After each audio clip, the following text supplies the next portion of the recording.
Hey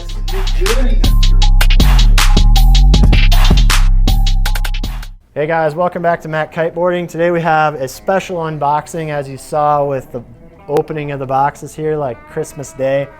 We got some new F1 gear for 2024 to walk you through, take a look at. We haven't read any of this yet, just arrived, so we don't have any specifics to talk about, but we're going to look at some of the things that have changed, some notes that we noticed when we pulled them out, and really just kind of an overview of the F1 lineup for 2024.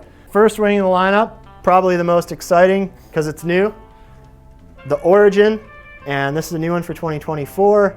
It is aimed at being just a really easy wing to fly, so progressing riders, if you're new to the sport, this thing is supposedly going to have a lot of lift, a very easy pull and go, get on foil. It's the cheapest of the bunch, but not by much, and it does have really all of the other features that you're looking at in terms of materials, the removable handles, changeable handles, and you know, really the basics of what makes an F1 wing and makes it special from what I can tell here. Excited to try this one out and kind of see where it fits in the lineup, but what they tell us here is that this is their kind of progression wing, their easy to fly wing. So if you're just about going out there and having it be easy, not too worried about high level performance in freestyle or surf, just kind of out there cruising, having a good time, this could be the wing for you. Yeah, I'm excited here. The swing is back. Got a new colorway. You know, the F1 usually has their distinctive colors. You know, it's the F1 brand. The swing in their lineup is dedicated for the free rider and wave riding. It's got a little flatter canopy, so it should be really nice and smooth. And I like how they still have this semi-rigid handle, I'd call it, on front. That's what I'm noticing here. And then something that all three of these we haven't discussed yet, but the handles here. Yeah. Obviously, they have the F1. Those that ride the F1 wings, have come to love and like, is I would consider these to be a softer, but they were a little rigid last year. More rigid. Yeah, a little more rigid now. Years, yeah. But it looks like obviously you're going to have options to swap them out for a hard handle and potentially a boom. So so we'll have the hybrid, yep, which is a hard stanchion with a softer middle. The hard handle, which is solid carbon handle with an angled front grip. And then later in the release, we're going to have boom available as well. I like these handles. I'm a hard handle guy, but I like on this wing, I typically like the 5 meter and under when it's powered up, and I've found these to be, I've kind of grown to like them. So, but you have options. Comes with a leash. Our favorite in the shop, the F1. It's a good leash. Nice spongy. It's easy to use, and we put them on all our wings. So I've spent the most time on this wing. And again, I really like the performance. I mean, this is their free ride, freestyle, kind of for their top riders. It surfs really well, despite the fact that the swing is kind of their dedicated surf wing. The strike still surfs really well. Agreed. That's kind of my focus, and I've always gravitated towards the strike.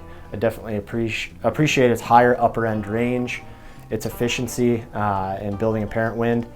And it's just a really fun, versatile wing. You can go out there and boost and do freestyle, free ride, ride waves, you name it. For the V3, they did lose some of the power, versus the V2, V1 strikes.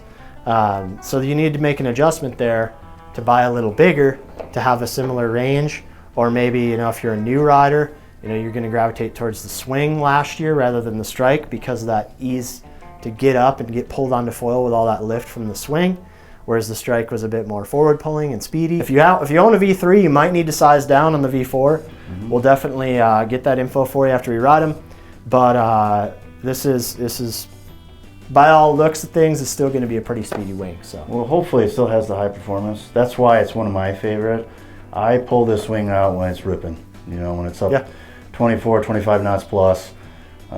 And they did the V3, they did, like you said, take the low end off a little bit, but the high end was far better. Yep. So if they did add a little grunt to the V4 strike, I hope they still have the high performance, which I believe they should. I think they will. F1, if we know anything about them, they're really consistently making high quality, high performance products. Sometimes you got to figure out how it fits into your quiver. Sometimes you got to figure out, how the sizing works depending on the design, but it looks great. All these wings look like great adaptations of the V3 design, moving your design forward, giving you new options.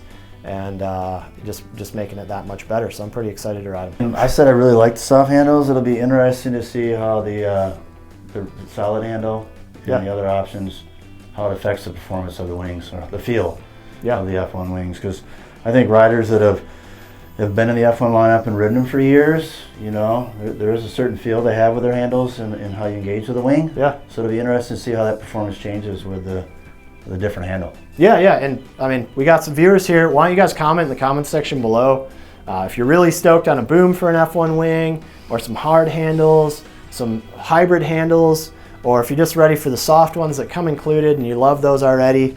Give us a comment, let us know what you're thinking. Yeah. I know some people went as far in previous years as to have them sew in hard handles and spend a lot of time and money, and you know, kind of like Frankensteining your nice wing just in order to get hard handles. So I'd assume there's going to be some people that are pretty stoked about this. Yeah.